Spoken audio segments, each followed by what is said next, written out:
Mommy Makeover. What exactly is it? A very common request that I get. Well, first of all, let's start. What happens with the body of a woman during and also after the pregnancies? Well, first of all, most of the ladies, they gain weight, water retention, and also, of course, the baby inside of the tummy puts a lot of stretch and a lot of force on the soft tissue. And then after the birth, usually when they breastfeed, of course, also the breast gets bigger. And then once all the volume disappears, because the ladies, they lose their body weight, in most of the cases, they recognize a lot of soft tissue laxity. So the areas which bother them most are mainly the tummy and also the breast. And for a typical mommy makeover surgery, usually the tummy is addressed, the breast is addressed, but also some other parts where ladies recognize some fat depots that they cannot handle by themselves. Now I will go through those different type of surgeries and describe it to you and also mark it on one of my cases. As you can see here in this case, this lady, after the birth of her kid, she had a lot of soft tissue laxity, mainly in the lower part of her tummy.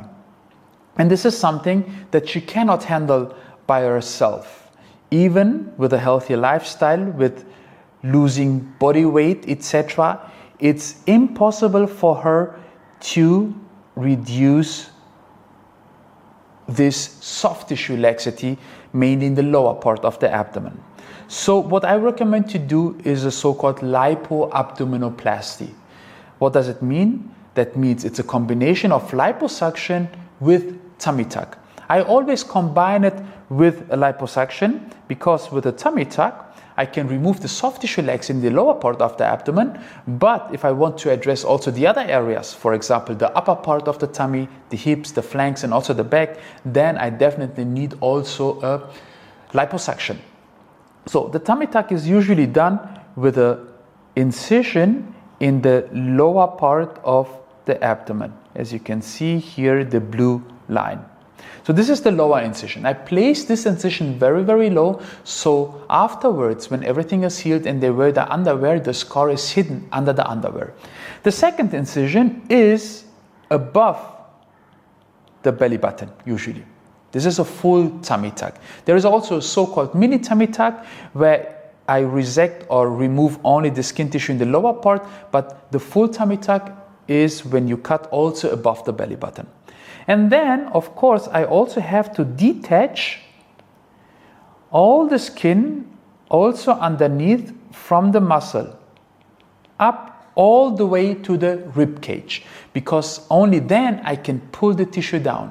If I'm not releasing the tissue in the green marked area or to the green marked area, then the skin will be still attached to the muscle and I cannot pull it down. Therefore, I have to detach the tissue from the muscle to pull everything down. And this is the way how you do a tummy tuck. You pull everything down and then you stitch it. And at the end, the scar will be here in the lower part of the tummy, the red line. This is the final scar. And of course, they will also have another scar, which is around the belly button. Otherwise, the belly button would be here in the lower part of the tummy.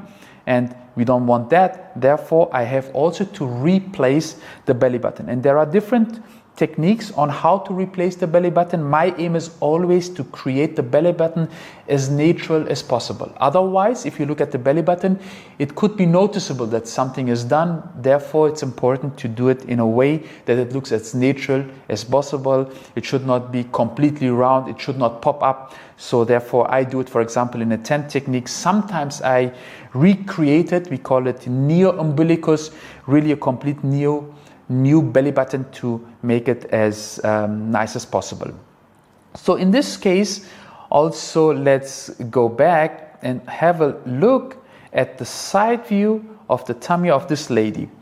What you also see, beside the soft tissue laxity in the lower part and also the fat volumes that she has also in her back and in her hip area, in the side view, you see also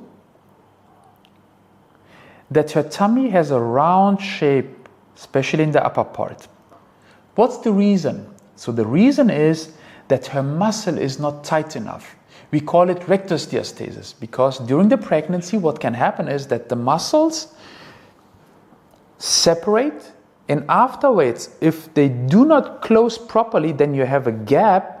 That means the muscle is very weak, and the pressure behind the muscle, that means the area or the cavity where all the organs are, is pushing towards the muscle, and the ladies, they recognize a round shape of the tummy.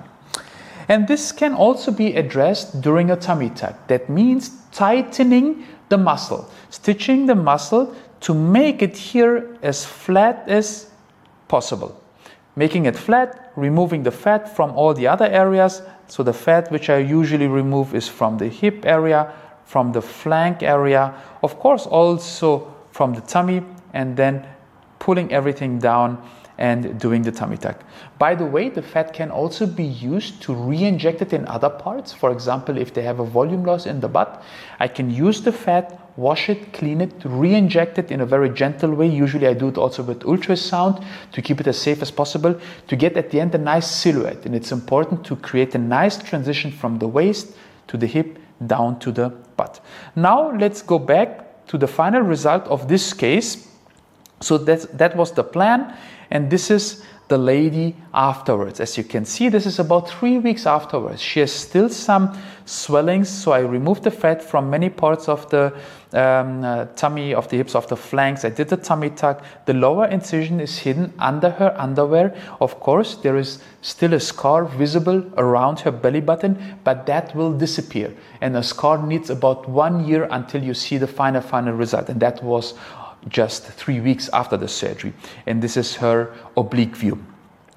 And this is, by the way, one of her recent videos she shared with us through social media. She has a very healthy lifestyle. She's doing a lot of sports, and in combination, healthy lifestyle, doing sports, and of course the surgery that I did, it's possible to achieve these kind of results. It's hardly to imagine that this lady is exactly the same lady that you see in these pictures.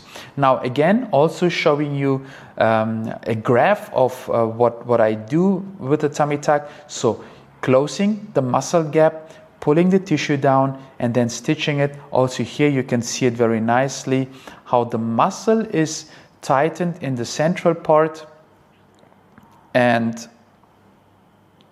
exactly. So you see how the muscle is tightened here in the central part.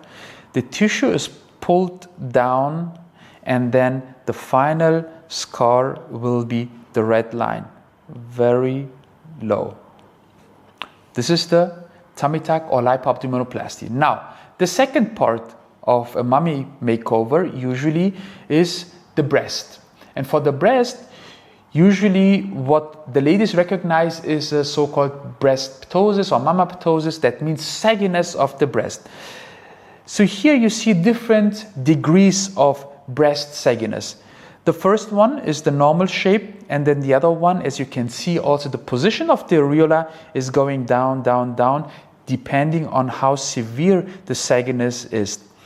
There are many different surgery techniques on how to bring the gland back to the position where it was. But what they all have in common are the different type of scars that you have at the end of a lifting surgery. And these are the three different type of scars. We have a so-called O scar that you can see here on the right side. That means the scar is exactly around the areola. Most of the time when I just want to elevate the areola for not a severe sagginess, but just a moderate or minor sagginess. In case I have to reposition the gland, then we have a so-called I scar. That means it goes around the areola and then down to the lower breast fold, as you can see here on the left image, or a so-called T scar. We call it also anchor scar. That means around the areola down to the lower breast fold, and also another one in the lower breast fold. Inside of the breast, there are multiple techniques on how you can reposition the gland, bring it up. What I personally do and what I prefer is to do so-called auto-augmentation. That means I'm not removing any parts of the gland, I'm just removing skin, and I use the gland and bring it up, their own gland, back to have more upper pole fullness. Of course, I will also bring the areola up.